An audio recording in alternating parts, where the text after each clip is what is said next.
जी बिस्मिल्लाहिर्रहमानिर्रहीम। First lecture में हमने जो है वो रैंक्स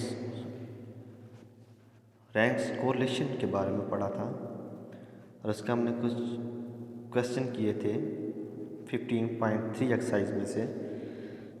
क्वेश्चन नंबर फर्स्ट का बी एंड सी पार्ट किया था।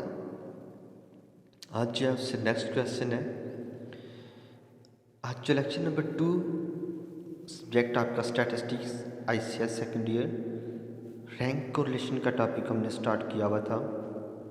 प्रेजेंट बाय साहस सलीम, लेक्चरर स्टैटिस्टिक्स।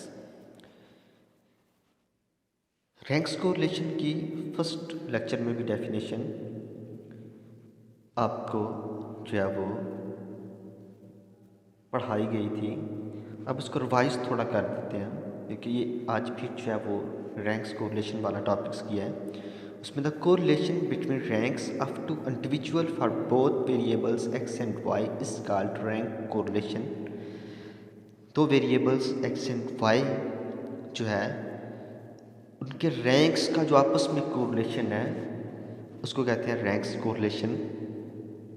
उसका फार्मूला था R is equal to 1 subtract 6 sum of d square and n का स्केयर subtract 1। 6 फार्मूले से है डी स्केयर का मैंने पिछले लेक्चर में बताया था। D square difference between two variables, ranks of two variables X and Y. जो दो वेरिएबल्स यूज़ कर रहे हैं एक्स एंड वाई, उन दोनों का जो डिफरेंस होगा वो डी होगा, उसका डी स्केयर उसका स्केयर ले लेंगे, फिर हम सम कर लेंगे। एन जो है नंबर ऑफ ऑब्जर्वेशंस होंगी, नंबर्स ऑफ ऑब्जर्वेशन हम काउंट करेंगे, जितनी ऑब्जर्वेशन होंगी उसे हम एन कह लेंगे। क्वेश्चन की तरफ आते हैं। Exercise 15.3 page number 237 question number 3A। अब इस पे यहाँ पे ये क्वेश्चन आप देखते हैं, क्वेश्चन रीड करते हैं। अब यहाँ पे क्वेश्चन का सिनेरियो थोड़ा डिफरेंस है। पिछले जो क्वेश्चन किए थे उसमें उसने रैंक्स खुद ही दिए हुए थे, जो क्वेश्चन के अंदर थे वो रैंक्स थे और हमने पहचाना किस तरह के सीक्वेंस के अंदर नंबर लगे हुए थे 1 2 3 4 और क्वेश्चन में भी लिखा हुआ था उसने क्रिएट रैंक्स हैं।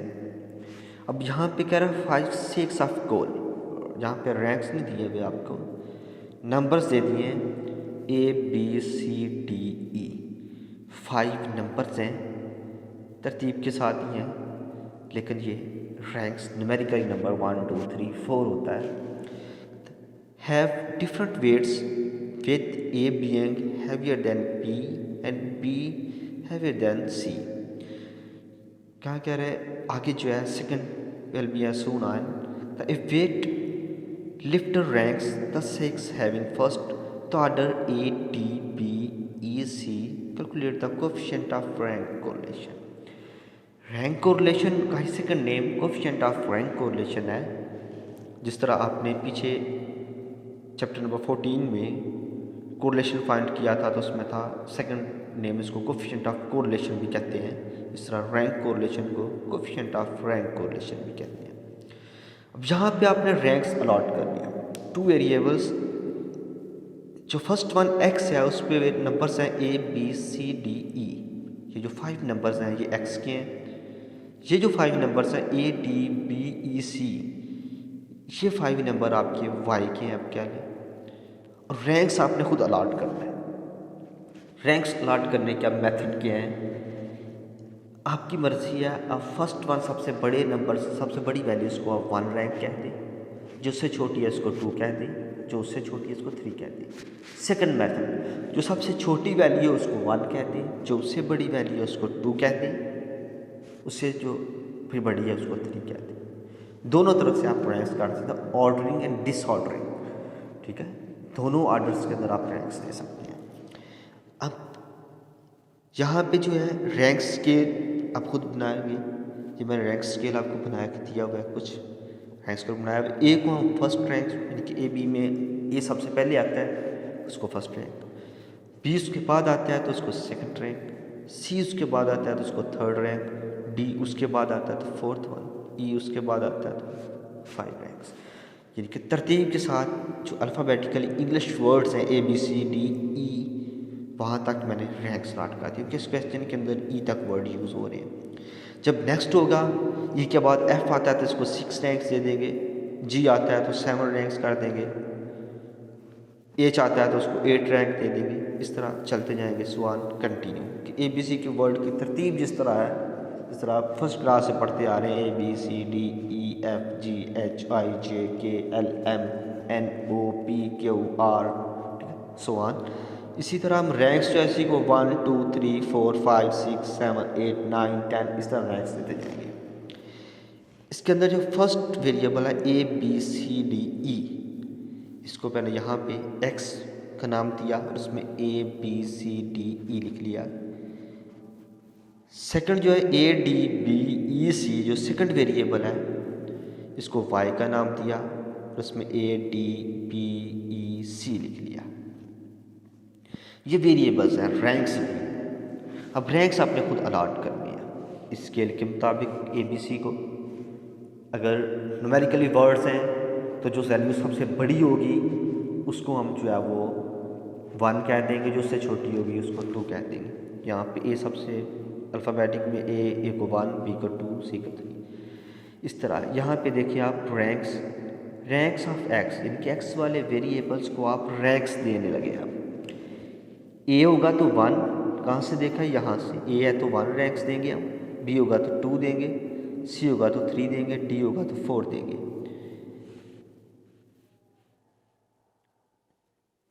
A रैंक्स है तो 1, B है तो 2, C है तो 3, D है तो 4, E है तो 5 रैंक्स देंगे उसी तरतीब के साथ। Second up ranks of Y है, ये Y वाला जो कॉलम है इसको आप रैंक्स देने लगे हैं। फर्स्ट A देखेंगे, A के सामने आप Y वाले रैंक्स ऑफ Y में Y वाले कॉलम का रैंक्स देंगे 1। उसके बाद आप B देखेंगे, B के सामने 2, C है तो C के सामने 3, C के बाद D है तो D के बाद 4, E है तो E के सामने 5 रैंक्स लगा देंगे। फिर सुन लें, A रैंक्स है, A देखेंगे तो A के सामने 1, B है तो 2 इस स्केल के मुताबिक जो अब यूज़ कर रहे हैं, C है तो 3, D है तो 4, E है तो 5। अब आपके पास जो है वो ranks of x and ranks of y आ गए। D निकालना है आप यहाँ। D क्या है, डिफरेंस बिटवीन 2 रैंक्स। जो रैंक्स हैं ये वाले, इन दोनों का डिफरेंस है D, वैल्यूज़ का डिफरेंस नहीं है, वैल्यू को आप छोड़ देंगे। अब D पे आ जाएंगे। D जो है डिफरेंस है between 2 ranks x subtract y, यानी कि x वाला रैंक्स को y वाले रैंक्स में सब्ट्रैक्ट करेंगे आप। 1 subtract 1 0, 2 subtract 4 -2, 3 subtract 2 1, 4 subtract 5 -1, 5 subtract 3 2। D square आप D वाले कॉलम का स्क्वायर ले लेंगे 0, -2 का 4, 1 का 1, -1 का 1, 2 का 4। सम ऑफ D स्क्वायर चाहिए तो इस वाले कॉलम का आप सम कर लेंगे तो 10, सम ऑफ D स्क्वायर 10 आ गया। अब 6, सम ऑफ D स्क्वायर की वैल्यू 10, n की वैल्यू काउंट करेंगे हम यहाँ पे 1 2 3 4 5, यहाँ पे आप 5 लगा लेंगे। अब n 5 का स्क्वायर, n स्क्वायर की जगह पे -1। अब 5 का स्क्वायर क्या होता है 25 में से 1 निकाल लेंगे तो 24, 5 मल्टीप्लाई हो रहा है 10 × 6 60, अब 5 × 24 ये 120 ऑलमोस्ट बन रहा है। और इसको हम 60 डिवाइड बाई ये सारी वैल्यू जो मल्टीप्लाई करने के बाद डिवाइड कर देंगे 0.5 आ जाएगी। अब 1 सब्ट्रैक्ट जो है वो 0.5 तो फिर 0.5 आ गया। ये आपका जो है क्वेश्चन नंबर, आपका जो पास वैल्यू आई है ये वाला क्वेश्चन आपका सॉल्व हो गया। जो वैल्यू आई है वो कोफिशिएंट ऑफ कोरिलेशन की आ गई। इससे मिलता जुलता नेक्स्ट क्वेश्चन जो है 15.3 क्वेश्चन नंबर 3 का बी पार्ट है, सेम ऐसे ही है वो भी। अब उसमें 5 नंबर्स इसमें 7 आ गए, मतलब 7 आर्बिट्रेरी मेंट्स इवेंट केयर्स ABCDEFG आ गए, नंबर से बढ़ के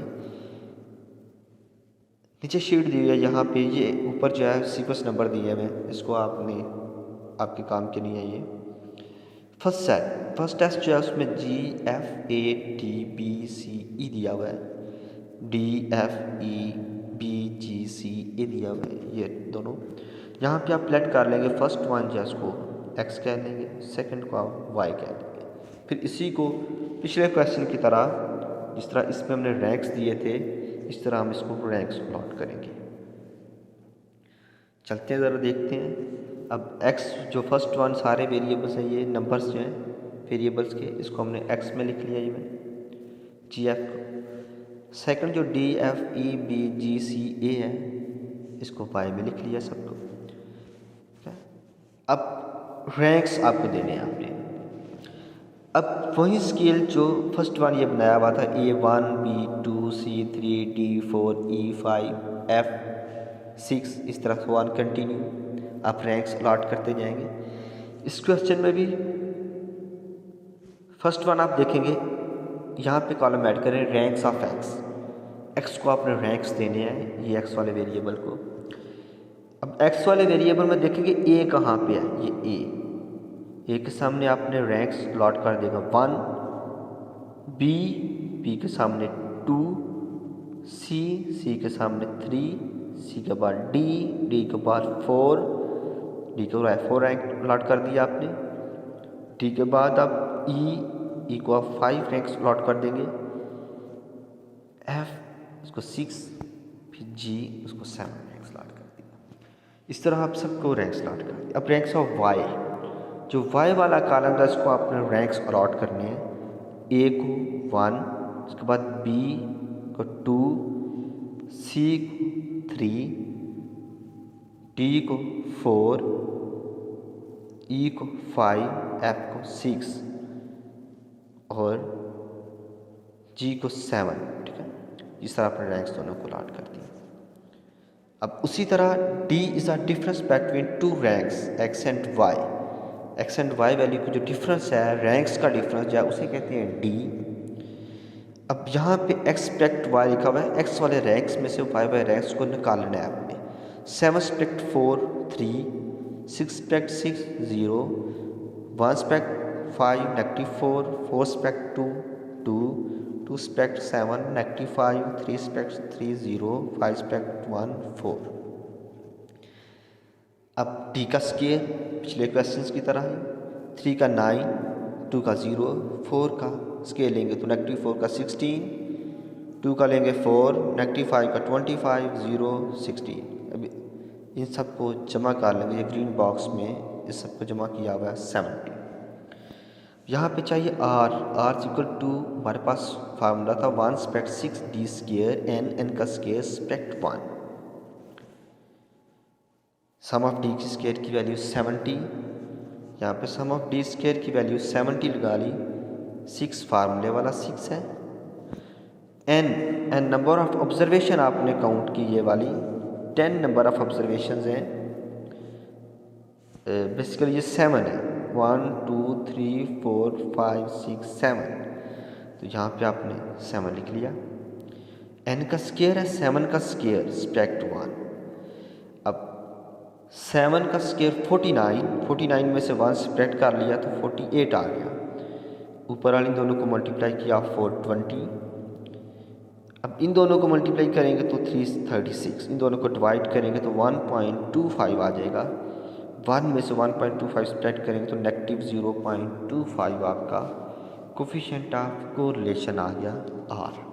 ठीक है, अब यहाँ पे ये सेम उसी तरह मेथड के साथ आपने रैंक्स अलॉट किए, उस तरह डी निकाला, सेम आर का फार्मूला सेम उस तरह। अब जो आपकी बुक्स के ऊपर, जो हैंड बुक्स के ऊपर वैल्यूज़ हैं, यहाँ बुक्स के ऊपर जो आंसर दिया हुआ है आपका, वो बेसिकली रॉन्ग्स है। ठीक है, वो उसका अपने मेथड के साथ है, ये अपने मेथड के साथ है। उसमें जो सबसे छोटी वैल्यू है उसको उसने फर्स्ट रैंक दे दिया है, उल्ट यानी कि रैंकिंग उसने दिया है। ठीक है, और ये बिल्कुल करेक्ट यानी कि ठीक है, आपके पास आपने ए बी के हिसाब से जो आपने रैंक्स दिया उसके हिसाब से ये बिल्कुल ठीक आंसर है। ठीक है, थैंक यू और अल्लाह हाफिज़।